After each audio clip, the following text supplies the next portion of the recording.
Hi అందరికీ నమస్కారం. కొందరికి ఎందుకు మంత్రి పదవులు ఇస్తారో, లేకపోతే వాళ్ళకి తెలిసి చేస్తారో తెలియక చేస్తారో, అవగాహన ఉండి చేస్తారో లేకపోతే అమాయకత్వంతో చేస్తారో తెలియదు. కానీ ఈ కోమటిరెడ్డి వెంకటరెడ్డి లాంటి వాళ్ళకి మంత్రి పదవి ఇచ్చి అభాసు పాలవుతుంది కాంగ్రెస్ గవర్నమెంట్ అని చెప్పి చెప్పుకోవాలి.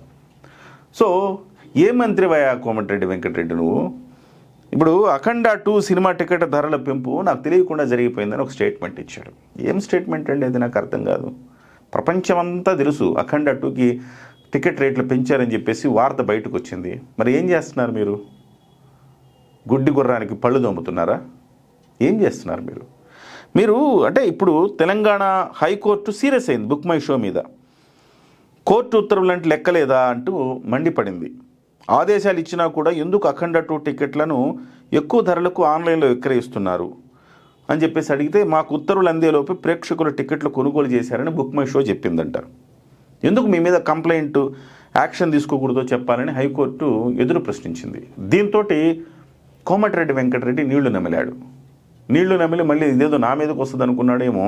ఆయన చెప్పడం ఏంటంటే, అఖండ 2 సినిమా టికెట్ ధరల పెంపు నాకు తెలియకుండా జరిగిపోయింది. ఇక ముందు ఎలాంటి సినిమాలకు టికెట్ ధరలు పెంచేది లేదు. హీరోలకు అన్ని కోట్ల రెమ్యునరేషన్ ఎందుకు ఇస్తున్నారు? అఖండ 2 విషయంలో నాకు తెలియకుండా పొరపాటున టికెట్లు పెంచుకోవడానికి అనుమతి ఇచ్చారు. నేను గ్లోబల్ సమ్మిట్ కార్యక్రమంలో బిజీగా ఉన్నాను.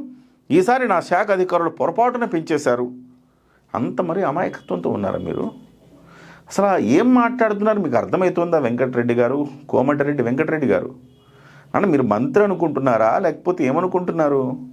మీరు గ్లోబల్ సమ్మిట్లో ఉన్నంత మాత్రాన మీకు తెలియకుండా టికెట్ల రేట్లకు సంబంధించి ఏ రకంగా ఫైల్ మూవ్ అయింది మీకు తెలియకుండా చేశారంటే మీరు ఎంత ఫెయిల్యూర్ మంత్రి, ఎంత అర్భకులు, ఎంత అమాయకులు మీరు.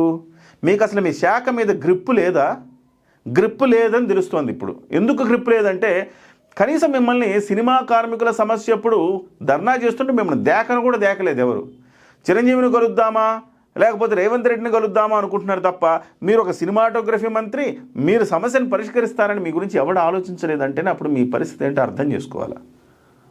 సో మీరు ఈ రకంగా మళ్ళీ సినిమా టికెట్లకు సంబంధించి సినీ ఇండస్ట్రీ వ్యక్తులు ఎవరు టికెట్ ధరలు పెంచమని నన్ను అడక్కండి. సినిమా అనేది మధ్యతరగతి, దిగువ మధ్యతరగతి ప్రజలు చూసేది. ఇష్టం ఉన్నట్టు టికెట్ ధరలు పెంచితే ఎలా? నేను గ్లోబల్ సమ్మిట్ కార్యక్రమంలో బిజీగా ఉన్నాను. ఈసారి నా శాఖ అధికారులు పొరపాటు చేశారు. ఇంత అమాయకంగా ఎట్లా మీరు ఇట్లాంటి ప్రకటన ఎట్లా చేస్తారు? ఎంత అవమానకరం ఇది. మీకు తెలియకుండా మీ శాఖలు అన్నీ జరిగిపోతున్నాయంటే మీరు అంత ఫెయిల్యూర్ ఆలోచించారా? ఇదే కాదు, నిన్న మొన్నటికి ఏం చెప్పారు? పవన్ కళ్యాణ్ గారు బీఆర్ఎస్ ట్రాప్లో పడిపోయారు. వీళ్ళంతా పవన్ కళ్యాణ్ గారు దిష్టి వ్యాఖ్యలు చేశారని చెప్పేసి పవన్ కళ్యాణ్ సినిమా ఎట్లా ఆడుతుందని చూస్తా అన్నారు. కట్ చేస్తే అబ్బా విన్న అడగండి అబ్బా మేము మంచి ఫ్రెండ్స్ అంటారు. వెళ్ళి చిరంజీవి గారిని వెళ్ళి పిలుస్తారు గ్లోబల్ సమ్మిట్కి. చిరంజీవి గారు మళ్ళీ చివరికి ఆయనే అవసరమైంది మీకు. మళ్ళీ ఆయన పవన్ కళ్యాణ్ గారు అన్నయ్యని మీరు ఆహ్వానించి చివరికి తీసుకొచ్చి ఆ గ్లోబల్ సమ్మిట్ కార్యక్రమం సక్సెస్ అవ్వాలంటే మెగాస్టార్ చిరంజీవి వస్తే తప్ప దిక్కు లేదన్నట్టుగా వ్యవహరించారు. ఏం మాటలు ఇవి? పొద్దున ఒక మాట, మధ్యాహ్నం ఒక మాట, రాత్రి ఒక మాట. అసలు పవన్ కళ్యాణ్ గారు దిష్టి వ్యాఖ్యలకు సంబంధించి బూమరాంగ్ అయింది. కాంగ్రెస్ పార్టీ పరువు నిట్ట నిలవల బజారున పోయింది.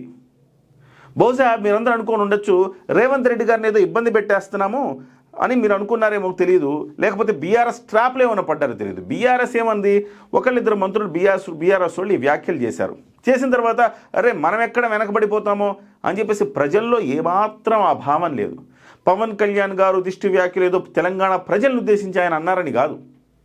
పవన్ కళ్యాణ్ గారు తెలంగాణ నాయకులకు ఈ రెండు ఉభయ గోదావరి జిల్లాల్లోనే పచ్చదనం చూసి వాళ్ళు ఇదేంటి మా జిల్లాల్లో ఇలా లేదే, ఈ జిల్లాలో ఉంది అని చెప్పేసి అన్నారు అనేక సందర్భాల్లో.